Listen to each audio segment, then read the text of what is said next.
Ladies and gentlemen, I introduce you again to master percussionist Dave Taylor. We see him all the time with hand drums, behind timpanis, or various other orchestral percussion, but as you'll see, Dave is equally comfortable behind the drum set. So, cool. I'll kind of demonstrate sort of the evolution of how somebody might go through the steps of acquiring that coordination that ultimately gets us to playing the whole kit. Let's see, just some snare drum to begin with. So we can do our basic.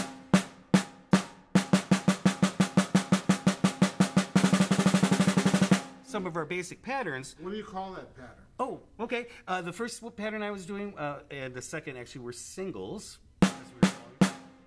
One stroke at a time, and then when I went into that faster thing, we actually call those doubles or double stroke rolls. So we're okay. And so if getting into the drum set, more than likely the bass drum would be the first thing. That's our right foot over here, and we would pick a pattern that's just like tapping your foot to music.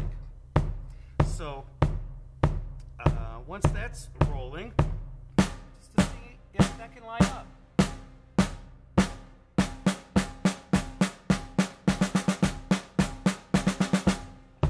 Next thing we might want to add is the hi-hat with that. So right now, I'll just have them do the same things, both keeping time.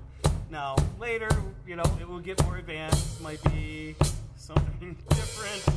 But for now, we'll just have them striking at the same time. And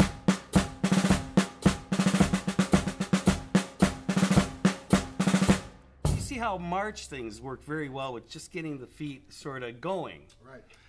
Once the feet are sort of going, it's probably time to start getting into patterns, and some kids will just jump right to this part, which is fine too if they hear it.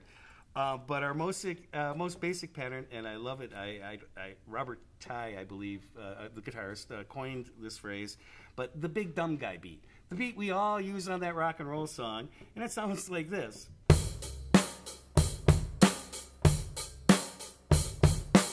We've all heard that. It's made up of only 3 parts, fortunately. Just has to stay.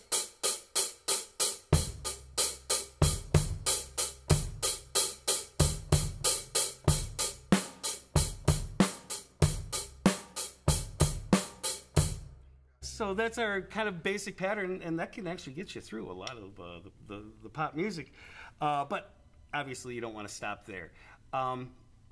Typically at this point I'll make sure that my students are counting each beat, and if they're not reading even, I'll still have them count each beat. In this case, I'd probably have them start by counting the 8th notes, so making sure they can go 1 and 2 and 3 and 4 and 1 and 2 and 3 and 4 and 1 and 2 and 3 and 4 and once you can coordinate the brain to actually speak those syllables, it'll allow you to start doing more variations. Do you have them actually count out loud like that? Absolutely. And that's important. Absolutely. Hold on. I hope you're learning something.